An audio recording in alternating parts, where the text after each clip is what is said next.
नमस्कार दोस्तों, मैं योगेंद्र सिंह चौहान आप सभी का स्वागत करता हूं। आज मध्य प्रदेश जनरल नॉलेज को लेकर जिस तरह से आपको पढ़ने को मिल रहा है या फिर कहीं आप पढ़ते होंगे, आप कहाँ पढ़ते हैं वो आपको पता है, ठीक है। बट अनअकैडमी पर आपको काफ़ी टॉप और हाई लेवल का कंटेंट मिलता है और मिलता रहेगा। जी हाँ, मैं और मेरे अलावा अन्य अनअकैडमी की जो फैकल्टीज़ हैं, हमारे जो टॉप एडॉप्टर्स हैं, वो आपको काफ़ी अच्छे तरीके से टीच करते हैं। आज हम मध्य प्रदेश की एक ऐसी नदी के बारे में पढ़ने वाले हैं जिसकी जो कहानी है बड़ी अनसुलझी सी है। दो दो कहानियां हैं। उन कहानियों में वह नदी एक एक तरह से ऐसा लगता है कि काफ़ी गुमनाम सी हो गई है, या फिर मन की धारणाएं बनाकर आप पढ़े जा रहे हैं उसको। आपको सारे कॉन्सेप्ट उस रिवर से आज क्लियर होने वाले हैं। जी हाँ, आज हम एक ऐसी नदी की बात करने वाले हैं जो मध्य प्रदेश के अंदर बहुत ही महत्वपूर्ण रिवर है। जी हाँ, हम बात कर रहे हैं तवा नदी की। सबसे पहले दोस्तों आप समझ लीजिए कि तवा है क्या।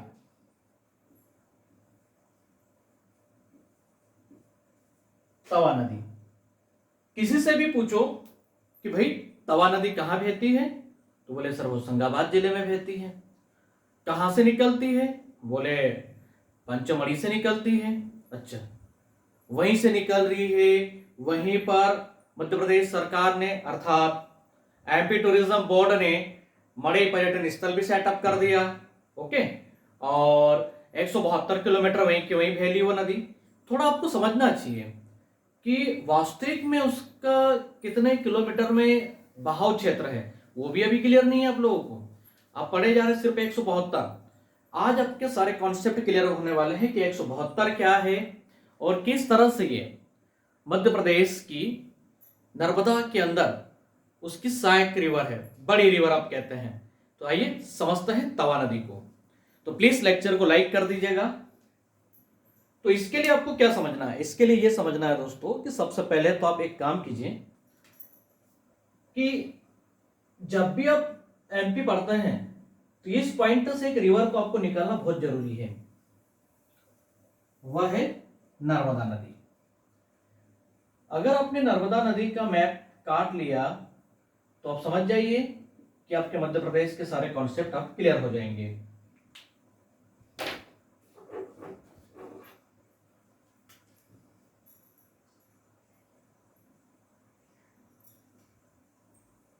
ये आपका होशंगाबाद,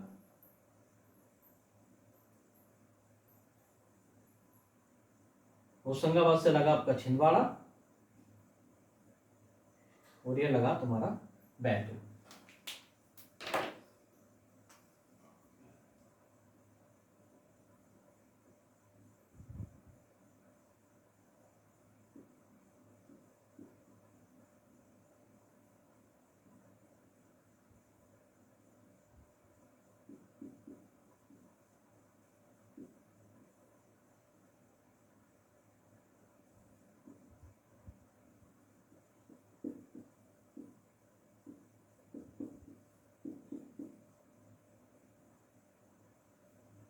ये पॉइंट है आपके। तीन जिले आप पंचमढ़ी के अंदर देखेंगे, होशंगाबाद के अंदर पंचमढ़ी पढ़ते हैं, ठीक है, और वहीं से आपने नदी निकाल ली है। अब कहेंगे सर किसी बुक्स के अंदर लिखा है।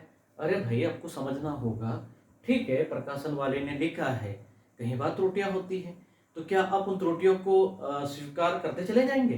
क्या आप सुधार कभी नहीं करेंगे? बिल्कुल करना पड़ेगा आपको सुधार। तो यहां पर सबसे महत्वपूर्ण है, जस्ट मिनट,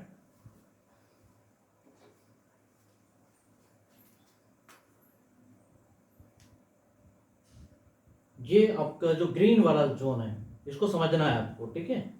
ये तीन जिलों में विस्तारित है। मैं बात कर रहा हूं सतपुड़ा अभयारण्य की, या कहें सतपुड़ा वन क्षेत्र की, या फिर आज कह सकते हैं आज की तारीख में पंचमढ़ी जैव आरक्षित मंडल क्षेत्र, जिसमें बैतूल का मटार दो पटार क्षेत्र आएगा, और यहां पर आपका पातालकोट और ये आपका पंचमढ़ी। तो काफी बड़ा फॉरेस्ट वाला एरिया है, ठीक है। और आप बात करते हैं नदी की, तो दोस्तों आपको बड़ा ये लगेगा कि यार आपको पता चलेगा आज कि तवा नदी का उद्गम कहां से होता है। तवा नदी का जो उद्गम होता है वह छिंदवाड़ा जिले में होता है और यह नदी बैतूल में प्रवेश करती है।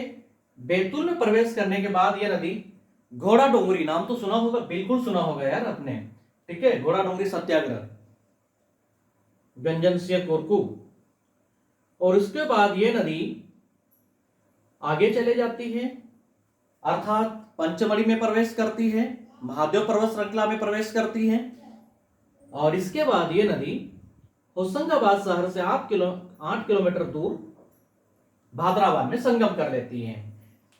तो आप बताओ दोस्तों कि कहां से निकलती नदी आपकी। आप किसी बुक का हवाला देंगे या कहीं का पढ़ा हुआ हमें बताने की कोशिश करेंगे, तो देखिए उसका कोई आधार नहीं है। आपको ये पॉइंट क्लियर करना है कि छिंदवाड़ा में कहां से यह नदी निकलती है। तो छिंदवाड़ा में यह नदी जो निकलती है वो छिंदवाड़ा विकास खंड के जुन्नार देव, इधर नोट करेंगे, छिंदवाड़ा विकास खंड के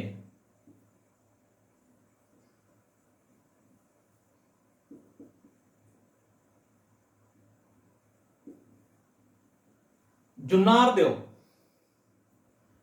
के पास हरियागढ़, जुन्नार देव के पास पड़ेगा आपका हरियागढ़। हरियागढ़ काफी प्राचीन किला है यहाँ पर, ठीक है, जिसको हरियागढ़ का किला भी कहते हैं। तो याद रखना हरियागढ़ पोर्ट कहां पर है, कभी प्रश्न आए तो आंसर कर दीजिएगा, क्योंकि हरियागढ़ का हिस्ट्री काफी पुराना है। यहाँ पर औरंगजेब ने भी आक्रमण किया है यहाँ पर, ठीक है। अकबर ने भी इसको कुछ समय के लिए अपने अधीन रखा था। जब 1564 में रानी दुर्गावती पर आसिफ खान ने, अकबर का जो सेनापति था, उसने आक्रमण किया था, उसी समय गोंड राजाओं के बहुत सारे जो गढ़ थे उनको कैप्चर किया गया था संधि के तहत। तो उसमें आपका हरियागढ़ भी शामिल था। तो हरियागढ़ पर जाटवा राजवंश का आधिपत्य था। गोंड शासक होने से पूर्व। तो ये आपके कॉन्सेप्ट क्लियर करना चाहिए आपको कि भाई अगर आपसे प्रश्न आ रहा है कि नदी कहां से निकलती है, तवा, तो तवा नदी भाई छिंदवाड़ा से निकलती, ना कि आपके होशंगाबाद से निकलती है और नहीं पंचमढ़ी से। एक और आप पढ़ते हैं इसका डिस्टेंस यार 172 किलोमीटर। आप खुद बताइए, अगर 172 किलोमीटर में ये नदी प्रॉपर होशंगाबाद के अंदर, यहां पर अगर मैं इस पॉइंट टू पॉइंट बात करूं तो यहां पर बह रही है, तो क्या ये क्षेत्रफल की दृष्टि से प्रदेश का सबसे बड़ा जिला मान लिया जाएगा 172 किलोमीटर के अकॉर्डिंग अगर आप देखेंगे तो? बिल्कुल भी नहीं, बिल्कुल भी नहीं, क्योंकि होशंगाबाद से पंचमढ़ी का जो डिस्टेंस है महज 60 से 70 किलोमीटर का है, ज्यादा नहीं है। और फिर आप एक और ये भी पढ़ते हैं कि अरे तवा डैम भी बना है यहां पर। अच्छा, एक ऐसी नदी जिसका जहां पर उद्गम हो रहा वहीं पर सडनली डैम बना दिया गया है, उसका जल स्रोत भी नहीं हुआ, मतलब ये तो विश्व की पहली सी रिवर हो जाएगी जो अतः उद्गम जल स्रोत लेकर आगे प्रवाहित होती है। Point to be noted. फिर आप तीसरा पॉइंट पढ़ते हैं इसका, ये पहला पॉइंट आपका रॉन्ग, दूसरा आपका पॉइंट ठीक है जो सही है। तीसरा पॉइंट आपका, अरे व्यापम ने पूछा था कि सतपुड़ा डैम कौन सी नदी पर बना है, तवा पर। जिला भी पूछा था तो बोले बैतूल। सारनी सतपुड़ा डैम, जिला बैतूल। हाँ जी, एक और ये भी पढ़ लेंगे आप। तो आप खुद डिसाइड कीजिए ना यार कि नदी दक्षिण की ओर बह रही है कि उत्तर की ओर बह रही है, आप खुद डिसाइड कर लीजिए। ये रहा आपका बैतूल जिला और ये रहा वहां पर वो जो जलाशय जो डैम बना है इस नदी पर, ये यहां पर बना है, ठीक है, यहां पर बना है। तो आप खुद डिसाइड कीजिए कि नदी किधर बह रही है, उत्तर की ओर जा रही है, क्या गोदावरी की सहायक है या नर्मदा की सहायक है, आप खुद को डिसीजन लेना है। ले पाएंगे? बिल्कुल भी आप नहीं ले पाएंगे। तो आपका जो कॉन्सेप्ट है ना पंचमढ़ी वाला, उसको आप दिमाग से निकाल दीजिए दोस्तों। पीएससी आपसे बहुत हटकर क्वेश्चंस पूछने वाला है, और ये मैं आपको जो पढ़ा रहा हूँ ये पूरा वेरीफाइड है। जी हाँ, इस पे काफ़ी अच्छे से मैंने शोध किया है, और उसके बाद मैं आपको यहाँ पर टीच कर रहा हूँ। इसके सारे एविडेंस उपलब्ध है, तवा रिवर्स के कहाँ से निकलती है, सब कुछ उपलब्ध है इसका। अब ये अगर हम बात करें कि यार ये प्रॉपर छिंदवाड़ा में कितने किलोमीटर में बहती है, ठीक है, तो छिंदवाड़ा में ये नदी एक नाले के रूप में महज 23 किलोमीटर में बहती है। छिंदवाड़ा के अंदर ये नदी 23 किलोमीटर में बहती है, एक नाले के रूप में।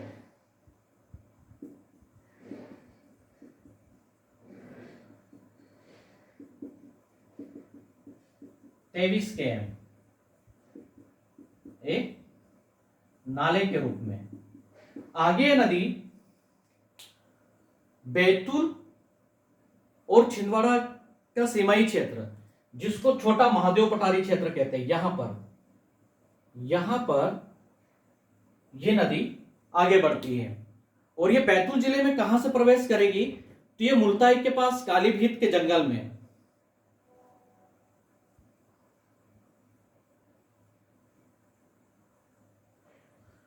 मनकू घाटी मरकाना, छिंदवाड़ा के नाले के रूप में ये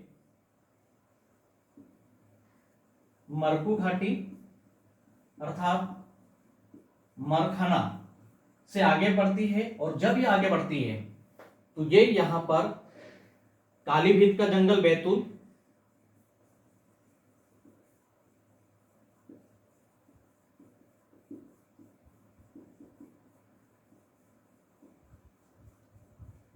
जिसका विस्तार छिंदवाड़ा जिले में भी है, याद रखिएगा। कालीभीत फॉरेस्ट का एरिया जो है वो छिंदवाड़ा में भी आपके है ना।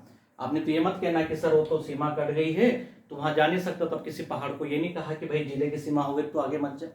हाँ जी, ये समझना होगा आपको। तो कालीभीत जंगल का जो विस्तार है वह छिंदवाड़ा व बैतूल दोनों जिलों में है। और यहाँ पर एक प्रसिद्ध बहुत ही फेमस एक टेम्पल है यहाँ पर, जिसका नाम है छोटा महादेव पठार, छोटा महादेव पर्वत श्रृंखला। और यहीं पर ये नदी, छोटा महादेव पर्वत श्रृंखला याद रखना है, छोटा महादेव पर्वत क्षेत्र जो है वो छिंदवाड़ा जिले के अंदर पड़ता है, ठीक है। इसका प्रशासनिक क्षेत्र छिंदवाड़ा का लगेगा, ये आप नोट कीजिएगा। और यहीं से नदी बैतूल में प्रवेश कर जाएगी, और बैतूल में ये जब आगे बहती है तो इसी में सारनी, आपने पढ़ा होगा सारनी ताप विद्युत ग्रह, जिसको आप सतपुड़ा ताप विद्युत ग्रह के नाम से जानते हैं। दोस्तों आपको समझना होगा, पता है कि आपका मध्य प्रदेश अभी है क्या, आप उतना अच्छा एमपी नहीं पढ़ पा रहे जितना आपको पढ़ना चाहिए। जो जरूरत है आपको एनपीपीएससी के नए सिलेबस के अंतर्गत जैसा आपको पढ़ना होगा वैसा आपको पढ़ना चाहिए। पर आप क्या कर रहे हैं, आपने देख लिया कि किसी ने बोल दिया है, या फिर आपने देख लिया कि अरे हमने तो पढ़ा है, हमको तो ये पता है कि होशंगाबाद से निकलती है। तो क्या आप किसी जिला प्रशासन या फिर वहाँ के जो रेवेन्यू ऑफिसर रहे होंगे, जहाँ पर उन लोगों का ये सर्वे है, ठीक है, तो क्या आप उसको नकार देंगे? बिल्कुल भी आप नहीं नकार पाएंगे, ना मैं और ना आप। तो आज ये जो तवा नदी है ना, इससे सब कुछ आज आपका रियल में पर्दा हट रहा है। टोटल तो कितना बहती है वो क्लियर कर दूंगा मैं आज आपका, ठीक है। और जैसे ही ये नदी यहाँ पर आगे आती है ना, जैसे मैंने आपको बताया कि यहाँ पर एक सतपुड़ा डैम बनेगा, किसकी जलापूर्ति के लिए भाई? सतपुड़ा ताप विद्युत परियोजना के लिए, उसकी जलापूर्ति करने के उद्देश्य से सारनी में, बैतूल जिले के सारनी में सतपुड़ा बांध बनाया जाएगा। अब कौन सी नदी पर बना है बेटा? ये तो तवा नदी पर बना है। कौन सी नदी पर बना है? तवा नदी पर। तो आप ये कहेंगे कि बैतूल पहले आता है या बैतूल नर्मदा जी के पास में है या फिर होशंगाबाद नीचे है, क्या करें बताओ जल्दी जल्दी जल्दी। नहीं कर सकते ना भाई हम। हाँ, ऐसा नहीं होगा। ओके, ये जो अतिशयोक्तियां जो है तवा नदी को लेकर बहुत ही ज्यादा है, मैं कहूँगा इतनी अतिशयोक्तियां ठीक नहीं है। और विशेष जब आप एमपीपीएससी की तैयारी कर रहे हो नए सिलेबस के अंतर्गत। हाँ, मैं योगेंद्र सिंह चौहान अनअकैडमी पर एक वेरीफाइड एडॉप्टर हूँ, प्लस के अंदर मेरी क्लासेस उपलब्ध है, स्पेशल क्लासेस भी होती है, तो बिल्कुल आप लोग मुझे अनअकैडमी पर फॉलो जरूर करें। अब इस कड़ी को थोड़ा आगे बढ़ाते हैं। आगे का मतलब ये है कि क्या इस नदी की कितनी लंबाई निकाली जाए। प्रश्न तो ये भी है कि भाई इसकी टोटल लंबाई कितनी होगी। ठीक है, जो सर्वे है हमारे पास उसी के अकॉर्डिंग जब ये नदी आगे बढ़ जाती है दोस्तों यहां पर, तो यहां पर क्या होगा कि एक माचन नदी इससे संगम करेगी तवा से। अब माचन कहां से निकलती है, आप सभी को पता है कि भाई वो जो रिवर है इधर हरदा से आती है। ठीक है, और ये नदी यहां पर इससे संगम करेगी। माचन नदी इससे संगम करेगी। इसके अलावा आप देखेंगे माचन के साथ साथ दो नदियां और भी यहां पर इससे संगम करेगी, और ये सब संगम होगा आपका घोड़ा डोंगरी में। कहां पर होगा आपका ये बेटा, घोड़ा डोंगरी के पास।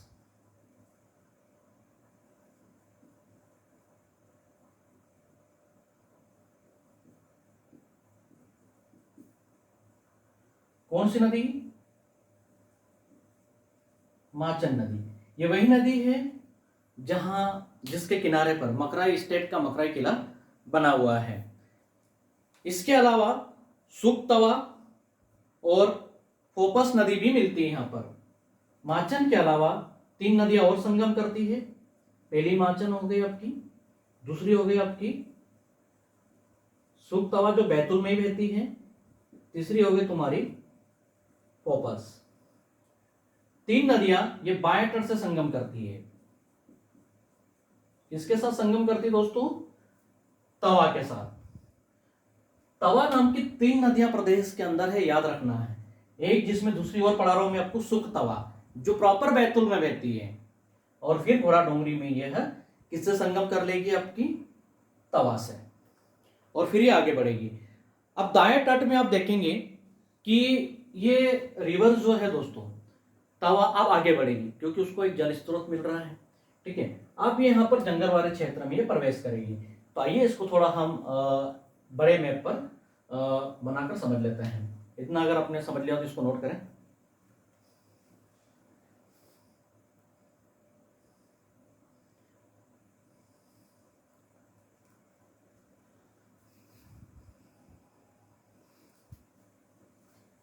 चलिए, तो इतना क्लियर हो गया। तो दोस्तों ये है भाई आपकी तवा।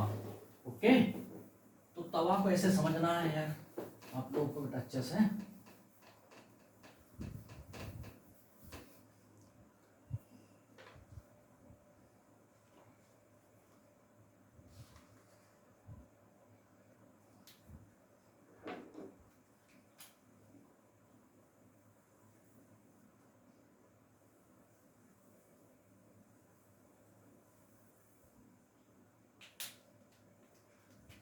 अब ये पॉइंट बना लेते हैं अपन, है ना।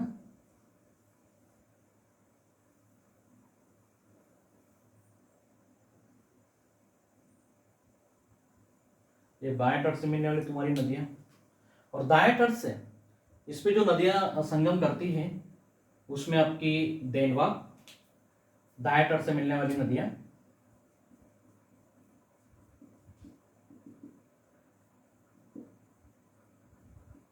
देनवा, मालिनी, दो नदियां ये यहां पर संगम करेगी। और जब मालिनी और देनवा अगर मिलती है तो इनका संगम होता है प्रॉपर होशंगाबाद जिले के अंदर पंचमढ़ी में। और यहां पर अब तवा नदी का जो जल स्रोत है, या कह सकते हैं कि उसका जो अफवाह तंत्र है वो अब सर्वाधिक हो जाएगा, क्योंकि पहले ही बाएं तट से घोड़ा डोंगरी के पास तीन नदियां ऑलरेडी से संगम कर चुकी थी। अब आगे जैसे बढ़िए उत्तर दिशा की ओर। और कहां पर चली गई ये? रानीपुरा, पंचमढ़ी रानीपुरा। रानीपुरा के पास देनवा और मालिनी नदी संगम करती है। किसके साथ? तवा नदी के साथ। अब जैसे ये संगम होता है दोस्तों यहां पर, तो आप लोगों को समझना होगा यहां पर कि इसी संगम पर एक परियोजना बनी हुई है जो रानीपुरा परियोजना के नाम से भी जानी जाती है। सुनिए, रानीपुरा परियोजना, जिसको हम क्या बोलते हैं? तवा बांध।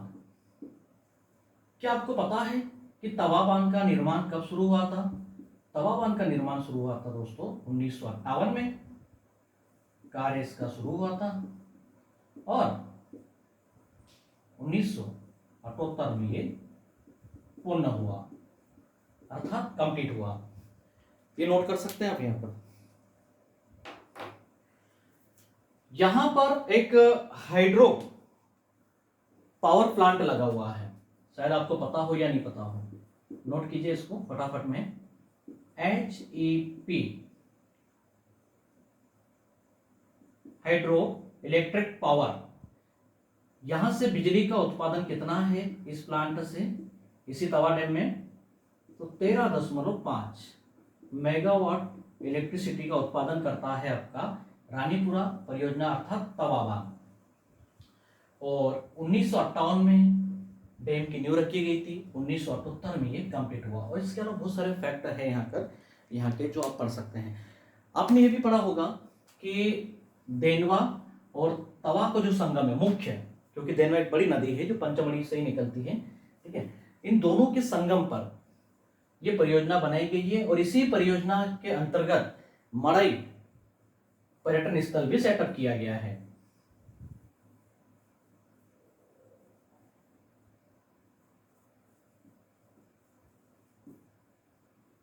जो काफी फेमस है।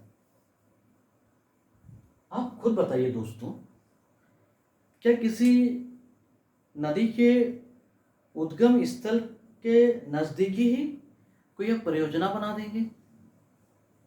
ये पॉसिबल है? जहां से निकल रही है सडनली उसके 10 किलोमीटर बाद आप बना देंगे कि हाँ ठीक है आप परियोजना बना देनी चाहिए?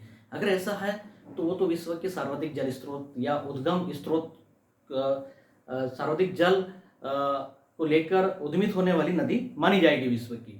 और फिर ऐसा होता तो शायद हम लोग तवा को ही पढ़ते फिर। आपने कैसे माइंड जज कर लिया कि महादेव पर्वत से निकलती है? हमने बताया ना कि छोटा महादेव पर्वत है, और महादेव पर्वत के नाम से कोई एक ही पर्वत नहीं है भाई। ये हमारा देश है भारत, और भारत में अनेकों करोड़ों तीर्थ स्थल हैं जिनके नाना नाना प्रकार के नाम है। छोटा महादेव, मजला महादेव पर्वत भी हो सकता है, नन्हेश्वर भी हो सकता है, कोटेश्वर भी हो सकता है, ओंकारेश्वर भी हो सकता है, बड़केश्वर भी हो सकता है, एसेट्रा। ठीक है, तो आपको समझना होगा यहाँ पर। आप ऐसा नहीं कह सकते कि यार सर महादेव पर्वत से निकल, हाँ निकलती ना महादेव पर्वत से, हमने तो बताया ना आपको। छिंदवाड़ा जिले का महादेव पर्वत पठार से निकलती है। काफी पौराणिक महत्व का वहां पर भगवान शिव जी का मंदिर, जहाँ पर 1907 से शिवरात्रि पर मेला भी लगता है वहां पर। हम आपको बता दें कि 1907 से वहां पर बड़ा भव्य मेला लगता है छिंदवाड़ा के अंदर, काफी फेमस है ये।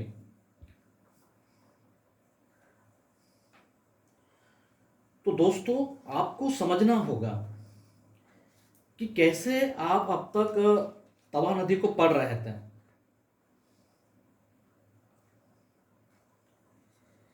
टोटल अगर इसकी मैं बात कर लूं डिस्टेंस की कि यार कितने किलोमीटर में बहती है, तो ये जो बातें हैं ना 172 वाली, ये गलत है। टोटल 117 किलोमीटर में बहती है। टोटल 117 किलोमीटर में बहती है, ना कि 172 किलोमीटर में बहती है। मैंने कहा ना कि बहुत पास पास में है। ये है कि 23 किलोमीटर आपके छिंदवाड़ा में, उसके बाद ये बैतूल में प्रवेश कर जाएगी, सारनी जाएगी जहां पर एक परियोजना बनेगी सतपुड़ा डैम, उसके बाद ये घोड़ा डोंगरी आएगी, घोड़ा डोंगरी से यहाँ पर प्रवेश कर जाएगी आपकी, कहां पर? ये आपके पंचमढ़ी वाले क्षेत्र में। और फिर वहां से ये होशंगाबाद से 8 किलोमीटर दूर, होशंगाबाद शहर से 8 किलोमीटर दूर पर यह संगम करती है नर्मदा से। किससे? नर्मदा नदी से संगम होता है। मिल जाती है। ओके, अभी संगम हो गया यहां पर, और इसी संगम पर सबसे बड़ा पहाड़, सबसे चौड़ा पहाड़ बनाती है प्रदेश की एक ऐसी नदी तवा, जो सर्वाधिक अपना चौड़ा पहाड़ बनाएगी। जी हाँ, एकमात्र रिवर मध्य प्रदेश की वो है तवा, जो सर्वाधिक चौड़ा पहाड़ बनाती है। और इसी चौड़े पहाड़ की वजह से यहां पर एक ब्रिज बना है, आपने पढ़ा होगा, 1322 मीटर, मध्य प्रदेश का दूसरा सबसे लंबा सड़क पुल। तवा नदी पर प्रदेश का दूसरा सबसे लंबा सड़क पुल, 1322 मीटर लंबा है ये, और काफी चौड़ा पहाड़ बनाती है यहीं पर। तो आपको समझना होगा भादरा बांध, जिसका पौराणिक महत्व रहा है, पंचकोशी यात्रा वगैरह यहाँ से होकर गुजरती है। ठीक है, अंतरराष्ट्रीय स्तर का यहाँ पर 5 बार नदी महोत्सव मनाया जा चुका है। इसी नदी महोत्सव के दरमियान नर्मदा नदी को जीवित नदी का दर्जा भी दिया गया था। तो आपको समझना चाहिए दोस्तों कि टोटल इतनी लंबाई नहीं है यार, आप जो 172 पढ़े जा रहे हो बिल्कुल भी नहीं है। ठीक है, 172 नहीं है, 117 किलोमीटर में ये नदी पूरी बहती है, इन 3 जिलों से होकर जाती है ना। और ये प्रॉपर वहां से नहीं निकलती जितना आप समझ रहे हैं कि पंचमढ़ी।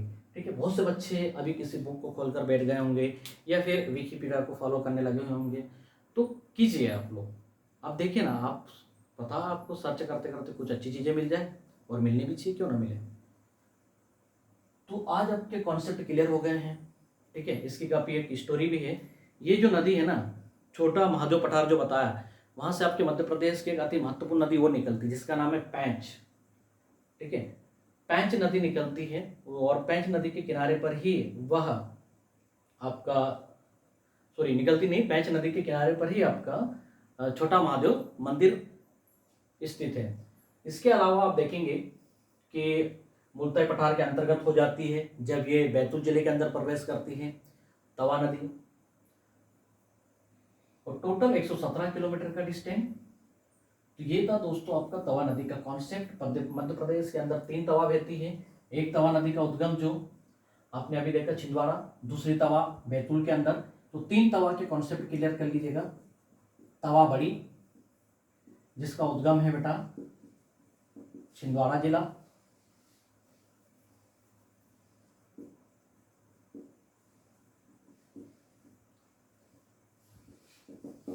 दूसरी तवा जिसका नाम है सुख तवा, जिसका उद्गम प्रॉपर बैतूल में है। तीसरी है बेटा आपकी छोटी तवा, जिसका उद्गम खंडवा जिले में है। मैं यहां पर लिख देता हूं खंडवा डिस्ट्रिक्ट। और इसी छोटी नदी के किनारे पर संत सिंगा जी ने 1616 में समाधि भी ली थी। तो मेरा समझाने का तात्पर्य आप समझ रहे हैं, आपको अपना एक एक नंबर बचाना है। जो एमपीपीएससी का नया सिलेबस है उसके अकॉर्डिंग अगर आपसे प्रश्न आ रहा है कि तवा नदी का उद्गम कहां से होता है, जिला होगा छिंदवाड़ा, तो आपको छिंदवाड़ा बताना होगा बेटा। आप नहीं जा सकते अभी होशंगाबाद के साथ, और आपके पास कुछ भी ऐसा नहीं है कि आप होशंगाबाद बताएं, सिर्फ आप लिखा हुआ देख पा रहे हो, उसके एविडेंस आपके पास नहीं है। पता है, आपके पास उसके कोई भी एविडेंस नहीं है कि आप बता पाए, क्योंकि जहां से नदी निकल कर आ रही ना, जिस किले की मैं बात कर रहा हूं उसका काफी हिस्ट्री है।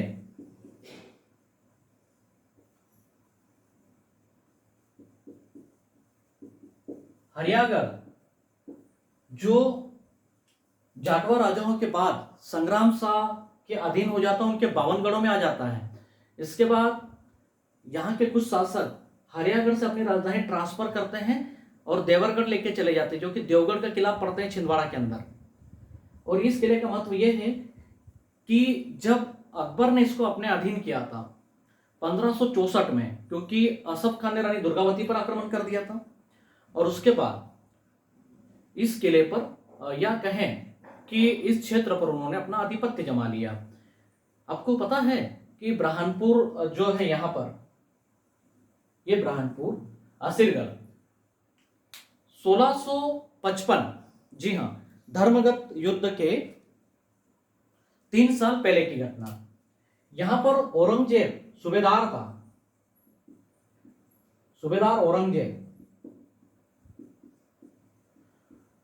औरंगजेब को आदेशित करता है शाहजहां कि तुम है ना देवरगढ़ पर या हरियागढ़ पर आक्रमण करें। तो औरंगजेब क्या करता है कि मिर्जा खान जो कि बरार का एक शासक था उसको बोलते हैं और उनके थ्रू आक्रमण होता है। 1655 में यहां पर आक्रमण हुआ था और यहां पर संधि की जाती है और बदले में 20 हाथी और भी बहुत सारी चीजें ली जाती है। और फिर यहाँ पर ये जो शासक है हरियागढ़ के ये भी शाहजहां की सॉवरेनिटी को एक्सेप्ट करते हैं। तो काफी हिस्ट्री है, जो इतिहास आपके होना चाहिए आपके सामने वो नहीं है। और ऐसे ही क्लास के माध्यम से या इस तरह के लेक्चर के माध्यम से मैं मध्य प्रदेश के टॉप फैक्ट आपके क्लियर करूंगा। तो प्लीज़ अगर लेक्चर अच्छा लगा तो इसको लाइक कर दीजिएगा, शेयर कर दीजिएगा। और एक बार आप अनअकैडमी पर मुझे फॉलो करें, प्लस पर स्पेशल क्लास के लिए फॉलो करें। तो बहुत बहुत धन्यवाद दोस्तों, कि आई होप कि आपके सारे कॉन्सेप्ट क्लियर होंगे, आपको पढ़ना चाहिए। मैं अभी सिर्फ पूरा फोकस तवा नदी को लेकर था, इसके बहुत सारे फैक्ट और भी हैं, या यहाँ से हिस्ट्री या फिर अगर कहें कि यहाँ पर जो जंगल वाला जो एरिया है उसके भी बहुत सारे फैक्ट हैं। बट हमें अभी सबसे पहला तो ये है कि आपको तवा नदी के पूरे कॉन्सेप्ट क्लियर हो जाए। ठीक है, तो बहुत बहुत धन्यवाद दोस्तों। जय हिंद, जय भारत।